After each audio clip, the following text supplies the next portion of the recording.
Hello दोस्तों, नमस्कार। कैसे हैं आप सब? आशा करते हैं कि आप स्वस्थ होंगे, मस्त होंगे और व्यस्त होंगे।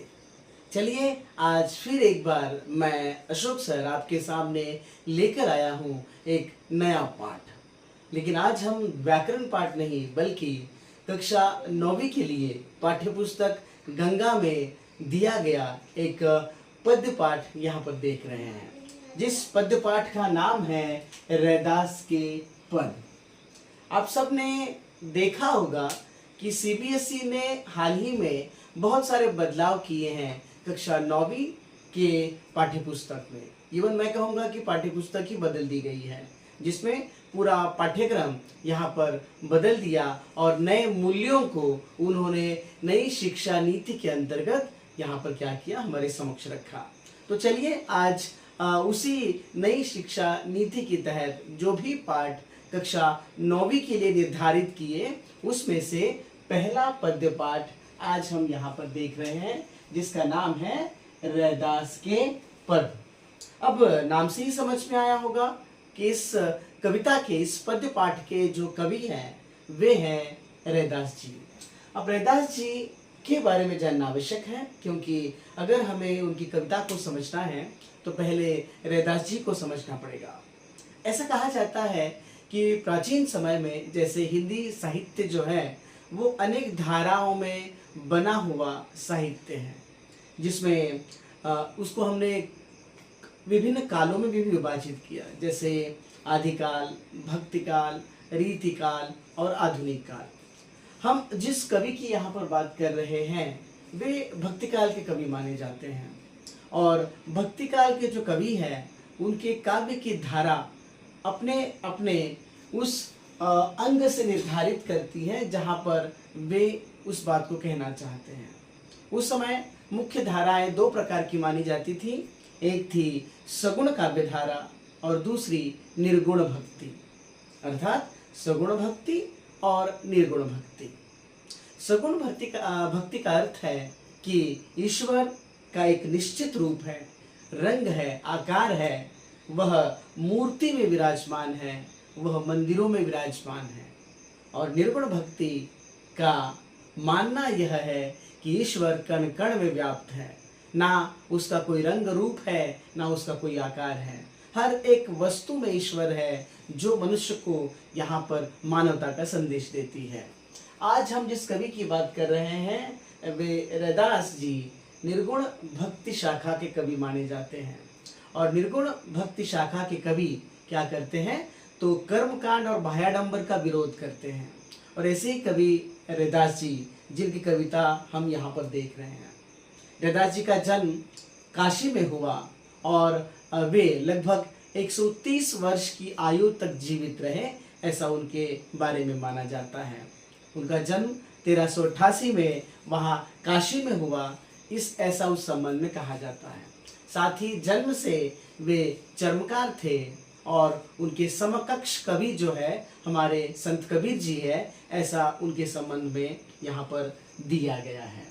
अब रैदास जी की ये जो कविता है, इस कविता को जानना है तो रैदास की भक्ति भावना किस प्रकार की है, उस भक्ति भावना को यहाँ पर समझना पड़ेगा। अब रैदास की भक्ति भावना किस प्रकार की है, जैसे संत तुलसीदास की भक्ति भावना अलग प्रकार की है, कबीरदास जी की भक्ति भावना सगुण शाखा के निर्गुण शाखा के कवि हैं, तो बिल्कुल वैसे हमारे रैदास जी यहाँ पर एक ऐसी विचारधारा के कवि हैं जो निर्गुण को मानने वाली है। तो चलिए आज इस कविता की शुरुआत करते हैं। यह जो कविता है इसकी कुछ पंक्तियां मैंने आपके लिए यहाँ पर लिखी है, और अब हम उसे क्या करेंगे, हर एक शब्द के अर्थ को समझेंगे और वे यहाँ पर क्या कहना चाहते हैं उस बात को यहाँ पर समझने की कोशिश भी करेंगे। चलिए, इस कविता की पहली पंक्ति से शुरुआत होती है कि अब कैसे छूटे राम नाम रट लागे। ठीक है, अब देखिएगा यहाँ पर बहुत सारे शब्द हमें समझने होंगे। अब कैसे छूटे, छूटे यानी छूटना, राम नाम रट लागी, रट यानी आदत लग जाना, हैबिट हम जिसको कहते हैं, तो किसी नाम की आदत लग जाना। तो पहली पंक्ति में रैदास जी हमें यह समझाने की कोशिश करते हैं कि हे प्रभु, मुझे आपके नाम की यानी राम के नाम की रट यानी आदत लग चुकी है। अब कैसे छूटेगी, है ना? क्योंकि जब भी कोई भक्त जो है अपने भगवान के लिए अपनी भक्ति भावना, अपना प्रेम व्यक्त करता है, तब उसे सदैव उसके राम नाम की रट लगती है। और बिल्कुल वैसा यहाँ पर वो पहली पंक्ति में कहते हैं और कविता की शुरुआत करते हैं। अब याद रखिएगा, इस पूरी पंक्ति में ये जो कविता है ना, वो 2 पदों में विभाजित है। पहला जो पद है वहां पर भगवान और भक्त का संबंध जो है वो दिखाया गया है। इसलिए इन 4 से 5 पंक्तियों में कवि ने यानी रैदास जी ने भगवान के लिए कौन से शब्दों का प्रयोग किया और भक्त यानी खुद के लिए कौन से शब्दों का प्रयोग किया, यह हमारे लिए बहुत महत्वपूर्ण है। तो चलिए कविता की शुरुआत करते हैं। शुरुआत में ही उन्होंने कहा कि मुझे हे प्रभु तुम्हारे नाम की आदत लग चुकी है और इसको छोड़ पाना संभव नहीं है। क्यों? क्योंकि भगवान और भक्त का रिश्ता कैसा है वह अगली पंक्तियों में हमें समझाते हैं। चलिए कविता की पहली पंक्ति जो यहाँ पर शुरू होती है कि प्रभु जी तुम चंदन हम पानी, प्रभु जी तुम चंदन हम पानी, जाकी अंग अंग बास समानी। अर्थात कवि यहाँ पर ये कहना चाहते हैं, क्या कहना चाहते हैं कि भगवान और भक्त दोनों को उन्होंने कुछ नामों से संबोधित किया। उन्होंने भगवान को कहा चंदन, इसलिए हम यहाँ पर वो सारे शब्द यहाँ पर लिखने की कोशिश करते हैं। तो पहले उन्होंने भगवान को कहा चंदन। अब चंदन का गुणधर्म है, चंदन की विशेषता है क्या? सुगंध फैलाना, खुशबू फैलाना, जो भी उसके संपर्क में आए उसको भी सुगंधित कर देना। करेक्ट? इसलिए भगवान को उन्होंने चंदन कहा और आगे चलकर वो खुद को यानी भक्त को कहते हैं कि मैं कौन हूं? तो मेरी भूमिका पानी जैसी है। अब खुद को पानी क्यों कहा, उसका कारण है। जैसे पानी का कोई रंग नहीं, कोई रूप नहीं, कोई आकार नहीं, लेकिन आगे की पंक्ति में बहुत बड़ी बात कहते हैं, क्या? कि जाकी अंग अंग बास समानी। अब देखिए, पहली बात यह समझना आवश्यक है कि इस पंक्ति में रैदास जी ने भगवान को चंदन कहा और भक्त को कहा पानी। ठीक है? अब यही विशेषण उन्होंने क्यों प्रस्तुत किए, तो उसका कारण है। जिस प्रकार चंदन खुद सुगंधित है और जो संपर्क में आए उसे सुगंधित कर देता है, बिल्कुल वैसे रैदास जी कहते हैं कि हे प्रभु, आपका अस्तित्व हमारे लिए कुछ ऐसा है कि आप खुद ही में परिपूर्ण हैं और जो भी भक्त आपके संपर्क में आएगा उसका जीवन भी सफल एवं परिपूर्ण बनेगा। इसलिए उन्होंने भगवान को चंदन और खुद को पानी कहा। आगे जब पानी चंदन के संपर्क में आता है, जब पानी चंदन के संपर्क में आता है तब वह पानी भी सुगंधित बन जाता है और अंग अंग में क्या होती है, उस चंदन की गंध जो है वो समा जाती है ना? इसलिए उन्होंने यहाँ पर भगवान को चंदन और खुद को पानी कहकर भगवान और भक्त का संबंध दिखाने का प्रयास किया। ये थी पहली पंक्ति। अब चलते हैं दूसरी पंक्ति की तरफ। यहाँ पर कवि कहते हैं कि प्रभु जी तुम घन हम मोरा, तुम घन बन हम मोरा, जैसे चितवत चंद चकोरा। अब देखिए यहाँ पर बहुत सारे शब्द हैं, ठीक है? हर एक शब्द का अर्थ हम आपको बताएंगे। क्या कहा कि प्रभु तुम घन हो। घन यानी कौन? सिंपल सी भाषा में बादल। तो मैं यहाँ पर भगवान के लिए दूसरा जो वर्ड यूज किया गया, जो दूसरा शब्द है वह है घन यानी बादल, और खुद के लिए उन्होंने कहा मोरा यानी मोर। ठीक है? अब देखिए क्या संबंध है बादल और मोर के बीच में, तो वो यहाँ पर बताने की कोशिश करते हैं कि हे प्रभु तुम घन हो। कौन हो? घन, यानी बादल के समान हो, और मैं उस मोर के समान हूं। किस मोर के समान? तो हमें यहां पर यह बात पता होनी आवश्यक है कि मोर जो होते हैं ना, जब काले बादलों को देखते हैं तब वे इस बात का अनुमान लगाते हैं कि बहुत जल्द बारिश होने वाली है, और वे पूरे जंगल में बड़ी प्रसन्नता से, बड़ी खुशी से नाचने लगते हैं। इतना आनंद होता है जब वे बादलों को देखते हैं। ठीक है, तो यहाँ पर किसका संबंध बताया? बादल और मोर का। इसलिए उन्होंने बादल किसको कहा? भगवान को कहा, और मोर किसे कहा? भक्त को कहा। अब इसके माध्यम से कवि क्या कहना चाहते हैं?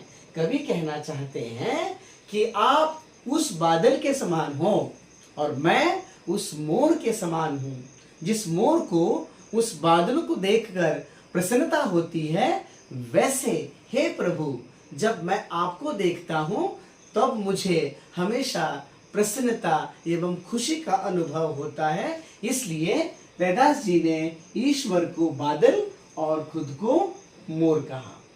उसी लाइन में आगे वो ये कहते हैं, जैसे चित्तवत चंद चकोरा। अब देखिए कुछ शब्द है, जैसे चित्तवत। चित्तवत का मतलब होता है एक टक देखना, या फिर बिना पलक झपकाए देखना। ठीक है, अब कौन किसे देखता है बिना पलक झपकाए? तो यहाँ पर फिर एग्जाम्पल दिए हैं, उदाहरण दिए हैं। यहाँ पर बात बोली है चंद यानी चंद्रमा की, और चकोरा यानी चकोर पक्षी की।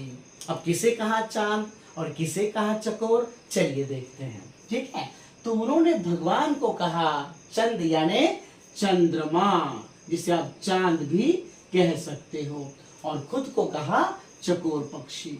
जैसे आप लोगों को विशेषता पता होगी चकोर पक्षी की। चकोर पक्षी क्या है? तो एक तीतर जाति का एक पक्षी है जो सदैव एक टक चंद्रमा को देखता रहता है। ऐसा बोला जाता है कि वह जो चकोर पक्षी है ना, वह चंद्रमा से अत्यंत प्रेम करता है, इसलिए वह एक टक देखता रहता है।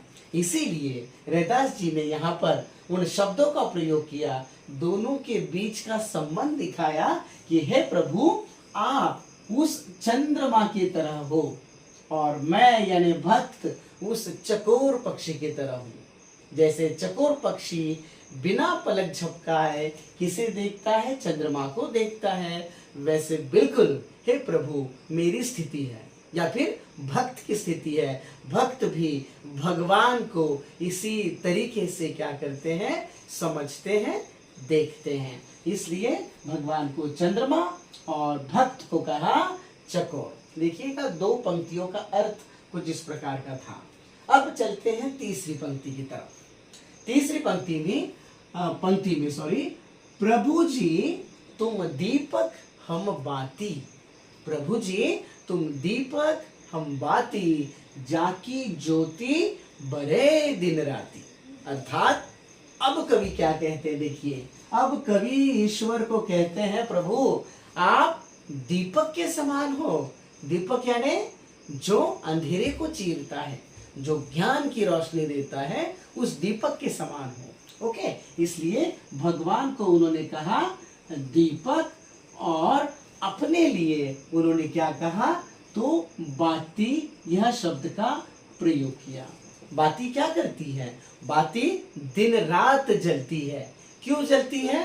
दीपक से मिलने के लिए।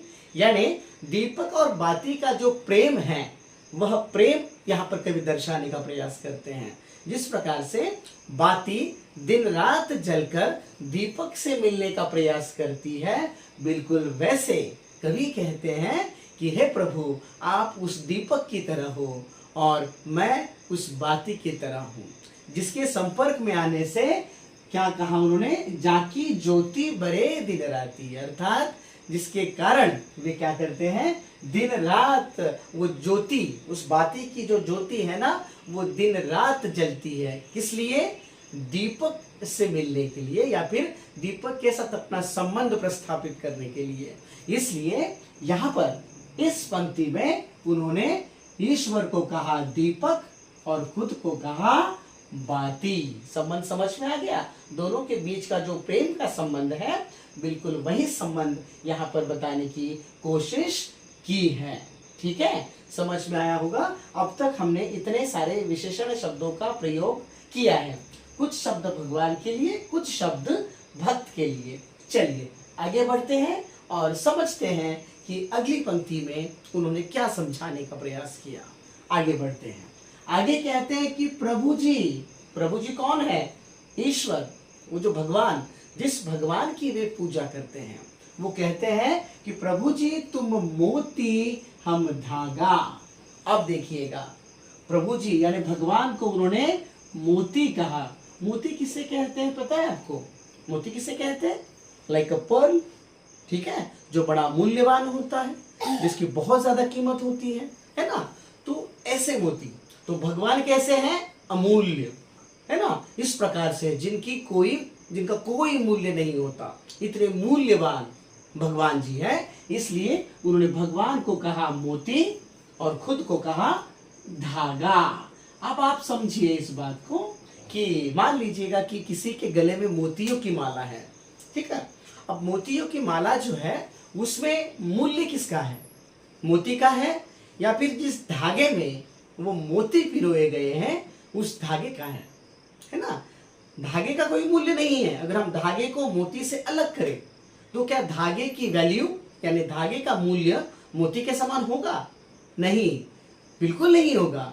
लेकिन धागे में वो मोती पिरोए गए, जिसके कारण उस धागे का मूल्य भी मोती जितना हो गया। इसलिए कवि यहाँ पर यह बात बताने की कोशिश करते हैं कि हे प्रभु, आप कौन हो? तो आप मोती के समान हो, मूल्यवान, है ना? आपका एक मूल्य है, ठीक है, और हम धागे के समान है, हमारा कोई मूल्य नहीं, ठीक है। लेकिन क्या कहते हैं? सोना ही मिलत सुहागा, जैसे सोना ही मिलत सुहागा। अब सुहागा को हम यहाँ पर दो अर्थों में प्रयुक्त कर सकते हैं। कैसे? सुहागा को हम ना क्या कह सकते हैं, जैसे सुंदरता को बढ़ाने के लिए ये शब्द यूज किया जाता है, सोने पे सुहागा, ठीक है। और सुहागा एक और तरीके से प्रस्तुत किया जाता है, जैसे मान लीजिएगा कि कोई सोने की चीज है, उसको चमकाने के लिए जो यूज किया जाता है उसको भी सुहागा कहा जाता है। लेकिन यहाँ पर उसका अर्थ है कि सुंदरता को और बढ़ाना, ठीक है ना? तो मोती की सुंदरता को और बढ़ाया गया, ऐसा यहाँ पर कहा।